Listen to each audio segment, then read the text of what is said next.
Are we live? Oh, we're live. Well, hello, Topeka. We're back. All right. We will bring this meeting of the Policy and Finance Committee to order.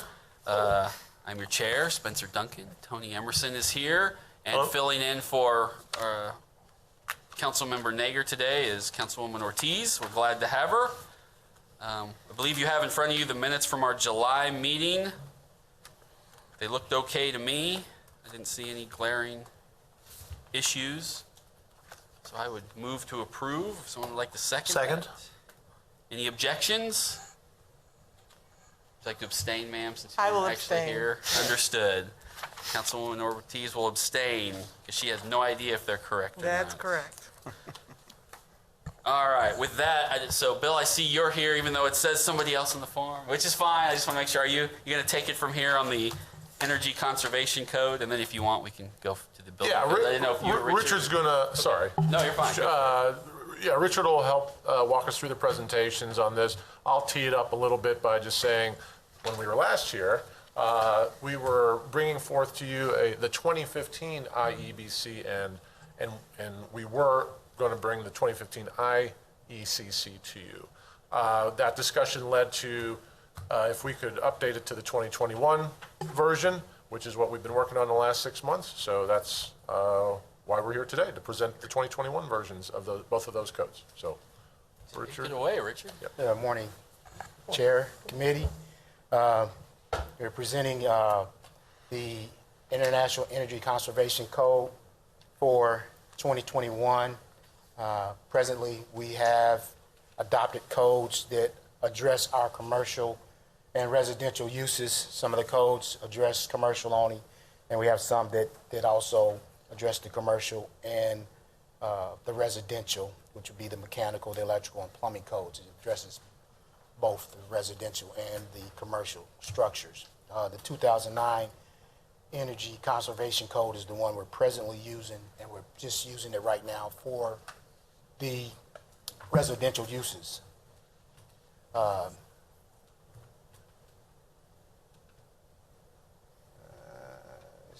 Okay. As Bill had stated, when we came, we were initially going to try and adopt the 2015 International Energy Conservation Code, but the council wanted us to look at something that would be more current, so we're looking at the 2021 code at this time. We went through a process where we were looking at the systems that are covered in the Energy Conservation Code, and the committee that we came to the conclusion that we just needed to look at the envelope of the building, something that we could control, the interior workings of a building, the lighting, the heating, things of that nature we wouldn't actually be able to control on a regular basis. This code is produced by the International Code Council. I think there's one slide. There you go. You just did that one. Yeah. So now The committee that we used were people from the community, and they are in the construction industry. So we had some input from those people that are actually using the code and how it affects them. Once, as I stated, we were just looking at. They recommended that we just look at the envelope of the building. Also, as we were going through the process, there was some concern from people in the industry not to move forward the 2021 code for residential because of the cost. It would increase the cost of the residential construction. So the committee recommended that we stay with the 2009 Energy Conservation Code for residential structures.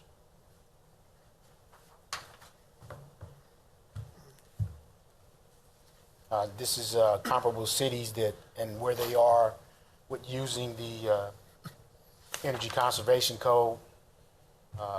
As you can see, if we go to the 2021, we'll be the only one that's at that level. Some communities are a little further behind, but it will be the most current code that we could use. Some notable changes for the commercial use. requiring skylights in areas of 2,500 square feet. So that's like most entryways. They were saying that if you have an entryway and it's over 2,500 square feet, that you needed to put in a skylight, a dome, so that you could have natural light come in. The committee felt that those domes, once you put them in, they're not dependable, they leak, and you would have to have a constant repair on it. So they felt that wouldn't be good for our community, so we are definitely leaving that one out. Another notable one is there's a requirement in there that if you have like a garage door or a bay door and you open that door and the climate temperature in that area was at 78, once that door closes, your air conditioning or heating would have to come on automatically and put it back to that required temperature or what it was before the door opened. The committee also felt that that was not something that we wanted in our community. So those are two notable changes that were not adopted. So that's my presentation. I stand for any questions that you may have. Councilman Emerson? Thank you, Chair. Mr. Faulkner, thank you for the presentation. I guess my question is, do you have any more information about, I guess I'm curious why they wanted to retain the 2009 for 1 and 2 family structures. Is there any, I guess, any background on that? Yeah, I don't know if I sent out a slip. The cost of the repayback of the money that you would expel, the 2021 requires a higher level of insulation in the building. Sure. And for you to get your money back, it would either be 19 years, which if you bought a house, it's paid for in 19 years, or 16 years. So the payback, the cost payback to benefit was not reasonable. So that's one of the reasons why they didn't want to do it.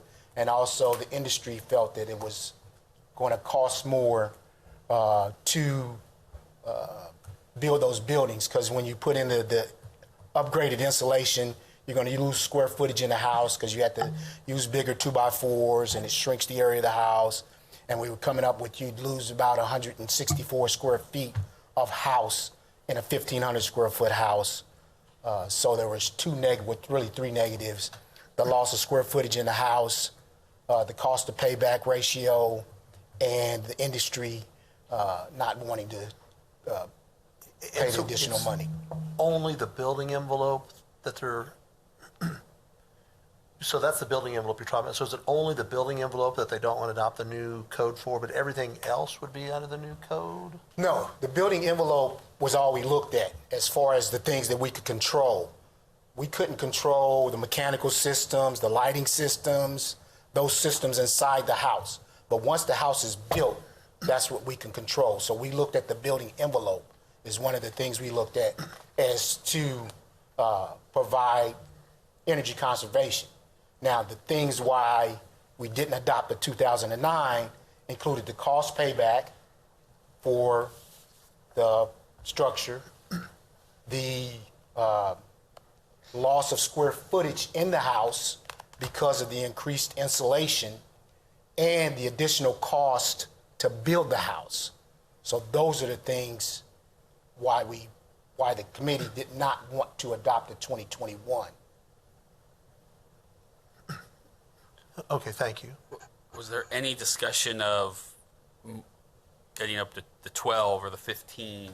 I mean, if 21 was kind of an issue, did we look at the other updates with those other years and see if the same issue arose, or have we had a chance to look at that yet?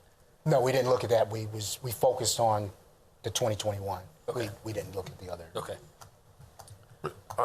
Pardon me. Yep.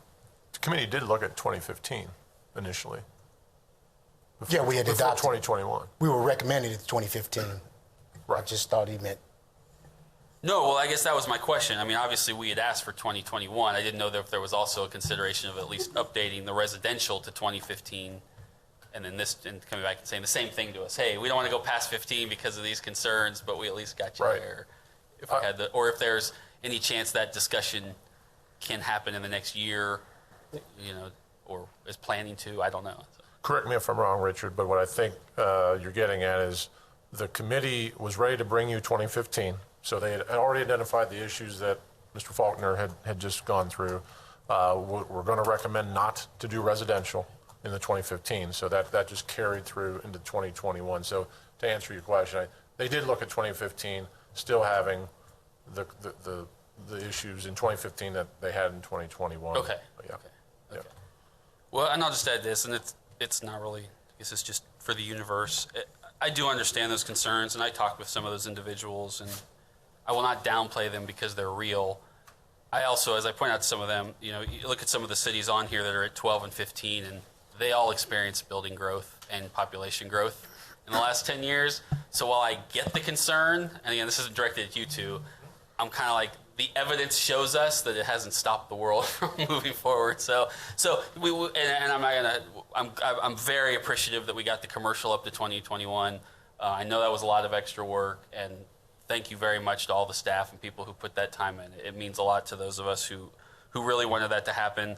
So I'm not gonna be too grumpy about the residential still at 2009, but I'll leave it open to in the next year or so. It'd be nice to have that conversation and see if we can at least get us somewhere inches closer, if not 21, 12 or something. So that we can look at that at a later date. Any other questions on that one? Yep. I guess, Chair, just for me personally, and I apologize, we did have this last week, and I looked at this, and I should have said something at the time, but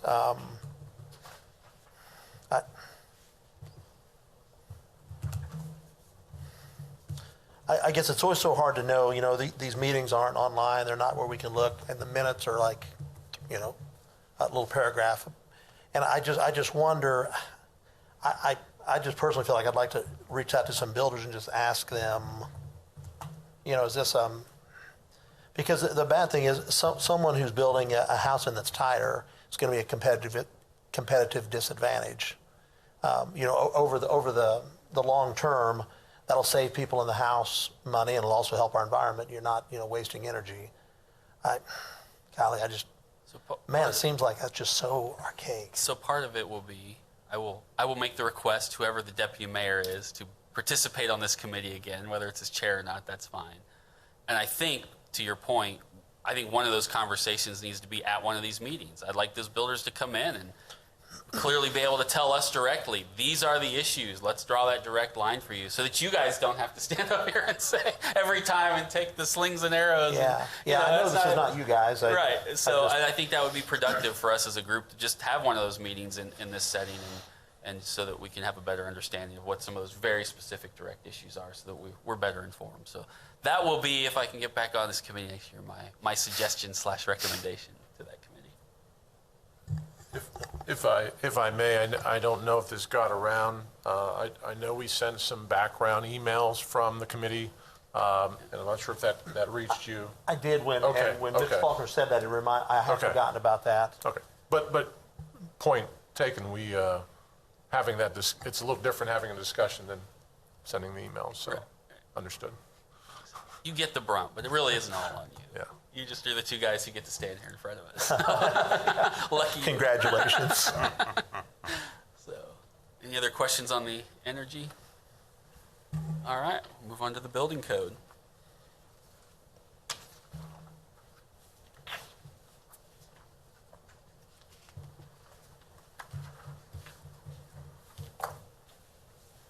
Once again, this is the existing building code, International Existing Building Code 2021, which we haven't been using. The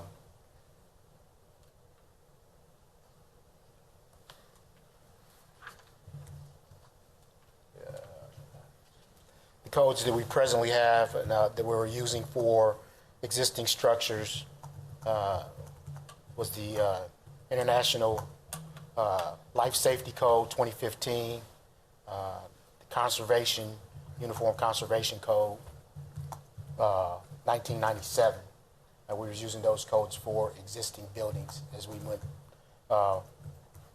reviewed plans for redevelopment.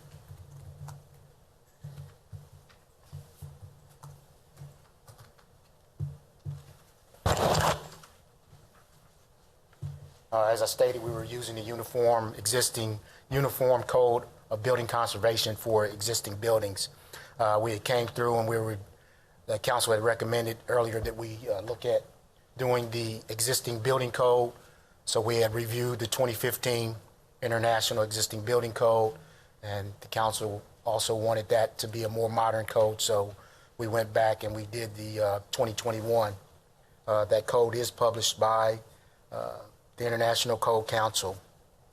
That code, the present code, the existing code, takes into consideration the challenges that are faced when you go through and try and repurpose an existing building. They looked at the cost, the materials, and how those things would affect the repurposing of those buildings. As I said, we also use the life safety code for existing structures as well.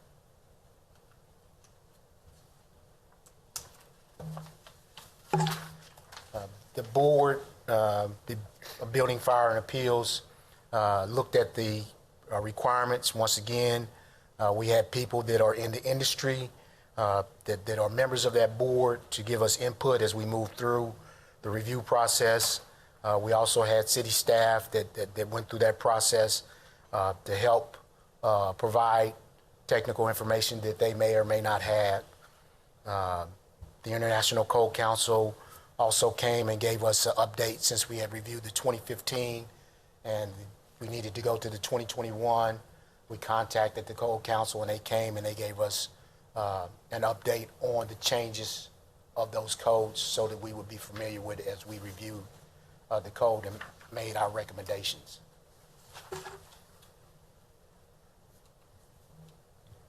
As you can see, if Topeka goes to the 2021, we will be the only community in those peer cities that I was looking at that will be in the 2021. And some communities, as you see, don't even use the existing building code. Do those communities just have their own code? I mean, assume they have some kind of code. They just come up with their own. No, a lot of communities just use the building code. Oh, whatever. Building code, and they make them follow those regulations. Gotcha. There is a section in the code, in the Uniform Building Code, for existing structures. Okay. So, or there was. Sure. Notable amendments. In the existing building code, they were requiring seismic retrofits for existing buildings. With our buildings downtown, a lot of them are connected. And if we were to require a seismic fit in one building, if you don't have all of them connected, it's a waste because the one building can't hold up the other buildings. So we didn't recommend that we would take that requirement. Also, the floodplain regulations, we have floodplain regulations in our Topeka Municipal Code. So we recommended that we don't adopt those since we have our own code, and our code follows the national standard. So we didn't recommend adopting that. And I just have a quote down there from Cassandra Taylor. She's one of the members of the board in support of what we're doing and understanding that we need to have some type of building codes for the community. And even though she's an architect, to me, like on the other side of the table, she still recommends that we have some type of standard. And she's in support of what we're doing. So I just put her quote in there. I thought it was good of her to take the time to say that. So. Questions? No, just thank you, Mr. Faulkner. I know this is a lot of work, and I really appreciate it. And I personally, I love to see that we're not only up with our peers, we're actually leading our peer cities, and that's, I personally think that's where we should be. Thank you. You're welcome. Thank you. Any questions, Councilman Ortiz? Well, I'll just reiterate thank you for all the tens of thousands of viewers we've had on this topic through the last. We had some spirited conversations, as everyone knows, but we really do appreciate.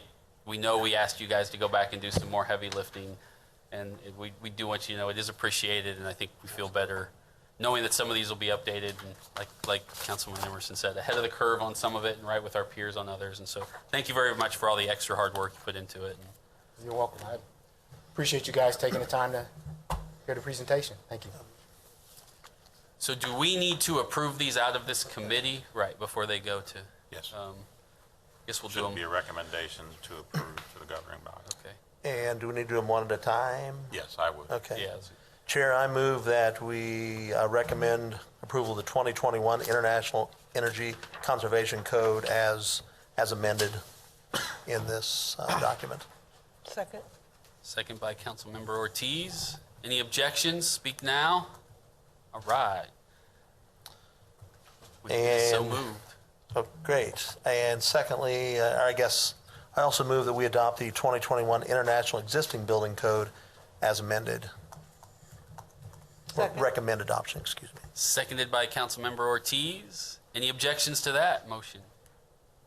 All right, great. So moved it is. We'll pass those on to the council, and I will try very hard to explain them with some competence when the time comes, and we'll go from there. Well, we can probably, the presentation that was provided today can be included in the packet. Okay, and sure. used as We a can guidance, explain. and Staff can, if you want staff to run through it with the governing body when it's presented, we can do that as well. That'd probably help a lot. So, Yep. All right, I believe, Mr. Wade, is it your turn? Going to tell us how you're going to revolutionize the budget process and make it simpler for all of us? Not to overstate it, but Good job. So, Thanks, Richard. Councilman, your Yes. slide presentation is on the corner of your desk. Thank you. So what we wanted to talk about this morning is a proposal to change the way we do our budgeting for both operation and CIP. Councilmember Emerson, we had some conversations during the budgeting process last year along with Councilwoman Hiller. We listened to you, we heard some requests, and so this is our response back. Specifically looking to make sure that you're getting your money for where you're budgeting. And so outcome-based budgeting looks at priorities as opposed to departmental line items that you're used to seeing. The traditional way of budgeting, you take a look at last year's spending. Typically, you apply a percentage to it, up or down, and that gives you a number. Outcome-based budgeting, you're looking to see what to keep. And so the presentation that we had earlier this morning talks about some potential cuts in the budget and some decisions that the governing body is going to have to make. This allows you to look at outcomes to make it easier to get what you're looking for. And so specifically, if you look at, and I'm on slide 3, Councilmember Ortiz, there are 5 priorities that Council has adopted as far as strategic initiatives. Investing in infrastructure, continuing a commitment to developing neighborhoods, continuing a commitment to public safety, selected strategic investments toward quality of life, and improving fiscal sustainability. Those are the strategic initiatives that this body adopted earlier this year. The way this works is we would assemble a community board of community members, council members, staff of about 25 individuals. We would have a conversation about each one of those 5. That would be seeking feedback as far as quality of life. What does that mean? Getting input from the community with the goal of increasing that input. The departments would take that. They would come back to this committee and the city manager with proposals. Those proposals would be similar to a grant process that would be evaluated and scored. So we're putting some logic behind the budget proposals being put in front of you. A example of a scorecard looks very similar to what we use for social service grant committee. And I realize you can't see it on screen because it's very small, but it just shows you that there are 5 or 6 different considerations that would be looked at and scored on scales of 1 to 10. And so if For example, Chair, if we were looking at TPAC and we were looking to do some HVAC work, you would score that against this, and we would come back to you then and say, Chair, we've looked at this proposal. It scores an 85 out of 100. We think this is something that you should do. And Mr. Wade, if I could, thank you, Chair. This is for CIP? CIP, and we would also do a similar process Okay. with operational. Okay. CIP would come up first, obviously. Okay. But we would also roll this out with the operational budget. The reason for the timing issue this morning is with CIP coming very quickly, we need to kind of get this blessing of this committee to move forward. We're also looking at doing the work in the community starting in early February. So really, in order to make progress on this, we need some input today. Thank you. There's a couple of examples of what these proposals would look like. So your budget book would have two parts. You'd have for the first year, you would have the book that you're used to seeing now, just so that we're not totally upsetting the apple cart. But then at the front of the book, you would have these proposals. And so, again, if we were talking about quality of life, you would look at that stuff up front. The advantage to that, to the governing body, in my mind, is when we talk about quality of life in our current book, we're really talking about the zoo management. And we really don't go beyond that when it comes to this priority that the governing body has established. Social service grants, programming that we do with Arts Connect, with TPAC, with neighborhoods. Those are all things that improve the quality of life in the city, and so it allows you to help tell a story for your constituents. It also puts measurements behind that. So if you think about the SORT grants that we were doing, one of the questions that's come back to us, Councilmember, you've actually asked it in regards to property valuations. So we're looking at what is the outcome on those. Does it affect property valuations? If it doesn't do that, does it improve quality of life?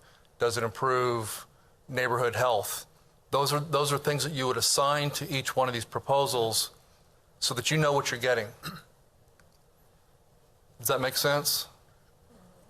It does. Chairman, can I? Yep. Thank you, Chair. And I guess, and first of all, I'm very supportive of this approach. Just a question, and I don't know how much you want us to get into the nuts and bolts of these, because would this be how it is, or is this just an example of how another city does it? It's just an example of how another city does it. Okay.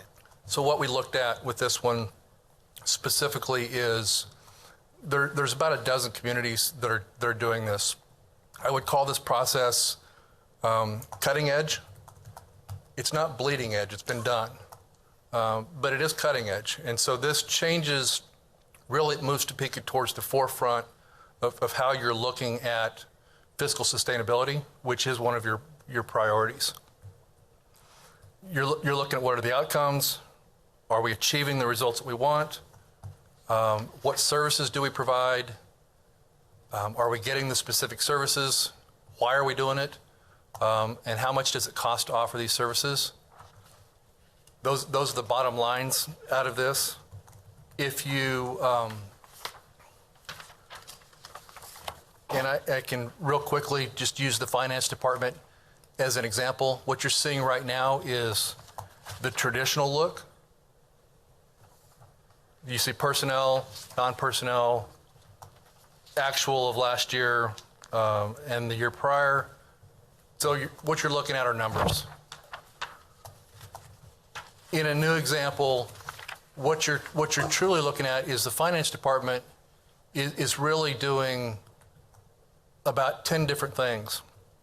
What we're providing to the city is budget management, cash accounting, payroll, treasury and reporting, and other things. And here are the dollar numbers assigned to those activities.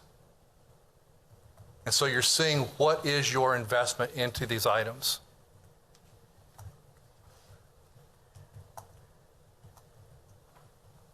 So this is what we would like to do, Chair. This would start, we would come to council, city manager, I think we were talking about in February, Right. with a presentation from the University of Kansas that would talk about how this would roll out to the community. We have an individual who has done a lot of this work out of Baltimore that would provide some assistance, some technical expertise. We're not proposing to model Baltimore. We're proposing to look at communities closer to our size. And then when you would see the CIP in really February or March, you'll start to see some quantitative numbers going up against it that you can make decisions with. Is there any formal change we will have to make as a governing body to make this switch? No, sir. Outside of just nodding our heads and saying, yeah, let's give it a try? No, sir. There's nothing in our charter or any of our ordinances that will have to be changed? No, sir. Ultimately, our budgets are submitted on the state budget forms. And so staff will have to create and put our budget, when it's approved, onto those state forms. The method and methodology that we use is ours to decide. And if we feel this creates the best opportunity for us to understand what we're targeting our money towards, then we can use it. So it's really an opportunity to try something different that we feel will better paint a better picture as to what we're doing. Sure. Okay. Well, it helps to know we don't have to draft an ordinance. No, this is really just, we wanted to show you what it is we were looking at and make sure that nobody had any red flags. So, because there's a significant amount of work that needs to take place to move this forward. Well, as Councilmember Emerson stated, I'm very supportive of this also. I think not just in your brief example, but in other things we've looked at, it provides a better breakdown, I think, of what departments are doing. And I think one of the things I said earlier was you don't have to like the score we give something, whether it's good or bad as we go through that process, but you at least gives us a baseline for a conversation, Right. as opposed to just, we spend $1 million in this department. When we get bogged in, what does that mean? Like, where is it actually going, and what is our outcome based on that $1 million? What are the functions that are being conducted by that department? And so it's nice to be able to give us some other tool to have a discussion from as to what changes we need to make or not make. And so I too am supportive of giving this a shot, as it were. Comments, Councilman? Are Josh and Adam, would they be doing this? Yes, Are they on salary? they are on salary. Okay, well, gentlemen, I'm fine with you working nights, weekends, holidays, August. There was a time where they did that recently, if I remember correctly. I'm fine with that, just for the record. So, no, this truly is a result of us listening to feedback from the governing body. Questions? Comments? Questions, Councilman? Now, when you enter the numbers in there, thank you, Chair, Steve, will those be proposed numbers or factual numbers? Or you'll be able to switch them all around? For the scoring, so the scoring would be similar to what the Social Service Committee does right now. They are subjective. And so we would have a committee of about 5 individuals that are encouraged to look at things objectively, and that they don't have something tied to it where I'm going to score it 100 because I know I really want it. Obviously, those scores can be very debatable, just as they are with the Social Service Grant Committee. But we hope that they are factual enough to where there's a basis to them. I did like the part when you said you'd like to get out, with the community, with Yes. constituents, and have a board or have 25 people meet or whatever you do. I think that's great. That's an opportunity for them to voice their concerns or whatever they have. The only thing I would ask is if there's any way that we can get new people You know, I love my NIAs. I love them dearly, and I think they should have a seat at the table. But when I look at boards, sometimes I feel like we have the same exact people. You know, when I look at the news, here's the same exact person telling me what's not working or what is working. And you know what? I see it, and so do other people. And there's people that they want to get involved, they don't know how, and I think if we just put that push out there, that'll be well accepted, you know, by each and everybody, you know. One of the things that we see with these committees, Councilwoman, is representation from each council district. So we will be coming back to the governing body, asking for some nominations from your districts. There would be some representation on the NIAs, staff, council members, and probably some community members at large.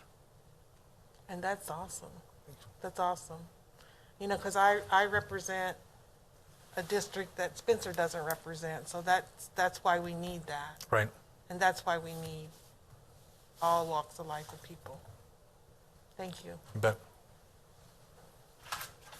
Any other questions or comments for Steve? All right. Any other items anyone wanted to address? We will have a committee meeting after Thanksgiving. I think we need to tell Liz to send that out as we publicly announced at the last meeting. Yeah. So I'll throw that out there. We'll have one in a couple weeks. I was going to say, to that regard, staff's going to be meeting with Whitney Dameron, and we are going to do is draw up a tentative list of legislative priorities that we identify, kind of boiling down what Whitney talked about to the things that we would like to pursue. Okay. Obviously, nothing's off the table, but thought that the process would move smoother when you do get together if we had kind of a short list ready to go with a description on those. And then that way, when you meet, it'll go maybe a little quicker rather than having to figure that out. What No, are that'd the be great. priority issues? I think that the two issues for that meeting, as far as I can tell, will be that, and I'd like to finalize the policies for next year because I have a feeling that from other colleagues that we don't need to extend our governing body rules past December 31st for Zoom every Oh, meeting. right. Yes. And that policy addresses that. So if we could get that at least knocked out at that meeting and maybe approved before the end of the year, that would solve that problem too when we come back in January. So with that, I guess we're done. Get out of here. Sounds good. Is that your adjournment? That's my adjournment. Okay. Yeah. Or you just wait till people leave and you don't have a quorum anymore. I want to fulfill my promise to Hannah. That's right. So I don't want to be sitting there and everybody's like, I didn't know that was adjournment. Let's see here.